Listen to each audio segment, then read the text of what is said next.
मैं पिछले 1.5 साल से क्रिएटिन ले रहा हूँ और मैं आज आपको 3 पॉइंट्स बताने वाला हूँ जिनको सुनकर आप अपना पैसा और अपना हेल्थ दोनों बचा सकते हो।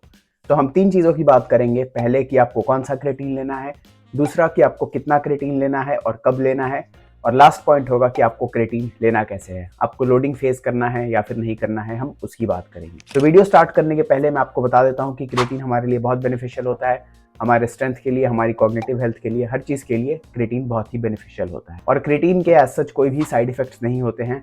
अगर आप ऑलरेडी हेल्दी हो, आपका लिवर, किडनी सब कुछ अच्छे से फंक्शनल है और उसमें कोई भी प्रॉब्लम नहीं है तो अगर आप बिगिनर हो या फिर एडवांस्ड एथलीट हो, आप क्रिएटिन बिल्कुल ले सकते हो। तो पहला पॉइंट है, हमें क्रिएटिन का कौन सा फॉर्म लेना चाहिए। अगर आपने क्रिएटिन खरीदने का सोचा होगा तो मे बी आपने सर्च करने पे देखा होगा कि अलग अलग टाइप्स के क्रिएटिन आपको दिखेंगे। क्रिएटिन मोनोहाइड्रेट, क्रिएटिन के पिल्स दिखेंगे आपको, क्रिएटिन HCl दिखेगा, क्रिएप्योर दिखेगा, और भी इसके अलग अलग फॉर्म्स दिखेंगे। और आपको ये भी दिखेगा कि काफ़ी इन्फ्लुएंसर्स अलग अलग टाइप के क्रिएटिन को प्रमोट करते हैं। क्रिएटिन HCl, क्रिएटिन के टैबलेट्स, पिल्स सब कुछ आते हैं।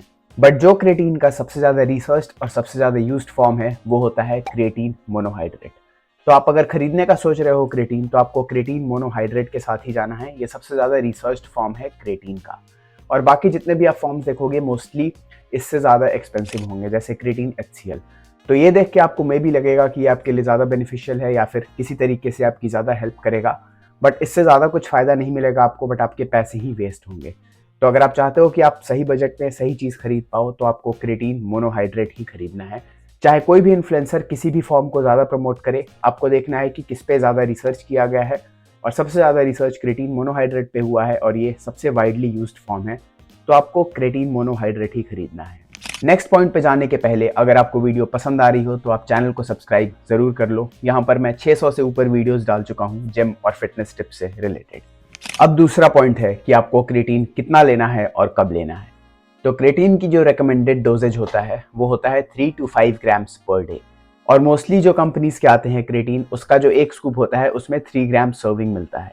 तो आप सिंपली डेली क्रिएटिन का एक स्कूप ले सकते हो। फॉर एग्जाम्पल अभी जो मैं क्रिएटिन यूज कर रहा हूँ वो ये माई प्रोटीन का है, क्रिएटिन मोनोहाइड्रेट। जैसा कि मैंने आपको बताया, मैं भी मोनोहाइड्रेट ही लेता हूँ और इसका भी जो एक सर्विंग है वो 3 ग्राम्स का ही है। तो आप सिंपली एक स्कूप ले सकते हो पर डे, डेली के लिए। आपको क्रिएटिन को साइकिल करने की ज़रूरत नहीं है। कहीं कहीं पर आपने ये मिथ सुना होगा कि आपको क्रिएटिन साइकिल ऑन और ऑफ करना है, मतलब कुछ वीक्स के लिए लेना है फिर कुछ वीक्स के लिए छोड़ देना है। बट ऐसा नहीं है, आप 3 to 5 grams creatine per day हमेशा के लिए ले सकते हो इन द लॉन्ग टर्म। और दूसरी बात है कि आपको क्रिएटिन कैसे लेना है। तो क्रिएटिन ये जो आता है सिंपली पाउडर के फॉर्म में आता है। आपको बस इसको पानी में मिलाना है और आप फिर उसको ले सकते हो। ऐसा कुछ नहीं है कि इतने पानी में मिलाना है या फिर कुछ स्पेसिफिक लिमिट हो। आधा लीटर, 200 ml, 250 ml, बस अच्छे से आपको मिक्स करके उसे कंज्यूम कर लेना है।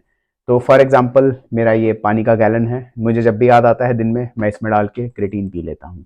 और इसके साथ ही मैं आपको बताता हूँ कि क्रिएटिन कब लेना है। तो क्रिएटिन लेने का ऐसा कुछ स्पेसिफिक टाइम नहीं होता है, आप दिन में कभी भी ले सकते हो। कुछ स्टडीज हैं जो कि शो करती हैं कि वर्कआउट के अराउंड क्रिएटिन लेने का ज़्यादा बेनिफिट मिलता है, बट इतना अच्छे से उस पर कुछ रिसर्च नहीं है, ना ही कुछ ऐसा उसका सिग्निफिकेंट एडवांटेज होता है कि हम प्री वर्कआउट में या फिर पोस्ट वर्कआउट में ही लें क्रिएटिन को। तो आप through out the day creatine कभी भी ले सकते हो। ऐसा इसलिए है क्योंकि क्रिएटिन का जो इफेक्ट होता है वो लॉन्ग टर्म में होता है। क्रिएटिन में कोई इंस्टेंट स्टिमुलेंट्स नहीं होते हैं जैसे कि प्री वर्कआउट्स में होते हैं। फॉर एग्जाम्पल अगर आप कैफीन लेते हो तो उसका इफेक्ट तुरंत होता है, तो इसलिए उसको वर्कआउट के पहले लेना ज़रूरी होता है ताकि उसका बेनिफिट आपको वर्कआउट में मिल पाए।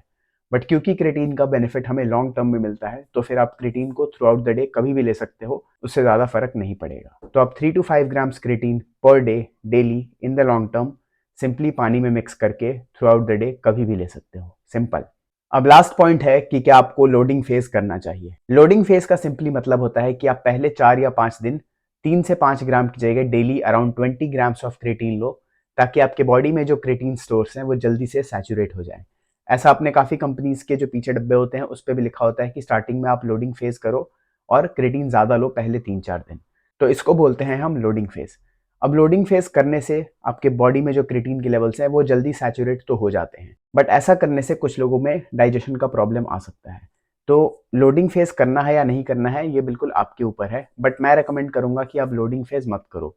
क्योंकि आप पहली बार क्रिएटिन ले रहे हो, आप सिंपली अगर एक स्कूप क्रिएटिन भी लोगे पर डे तो इवेंचुअली आपका जो क्रिएटिन के स्टोर्स हैं बॉडी में वो सैचुरेट हो ही जाएंगे। बहुत जल्दी सैचुरेट करके कुछ ऐसा सिग्निफिकेंट बेनिफिट वहाँ से नहीं निकाल लोगे और साथ में आपको डाइजेशन का या फिर किसी भी चीज़ का रिस्क होगा, तो फिर उससे अच्छा मैं रेकमेंड करूँगा कि आप सिंपली डेली एक स्कूप ही क्रिएटिन लेने से स्टार्ट करो।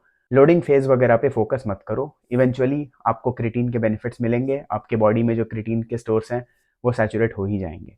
तो लोडिंग फेज़ करने का एज सच कोई बेनिफिट नहीं है। So that was all about the video. Creatine आपको कौन सा लेना है, कैसे लेना है, कब लेना है, लोडिंग फेज़ करना है, नहीं करना है। इसके अलावा आपको कोई क्वेश्चंस है तो आप कमेंट्स में मुझसे ज़रूर पूछ सकते हो। Thank you so much for watching the video.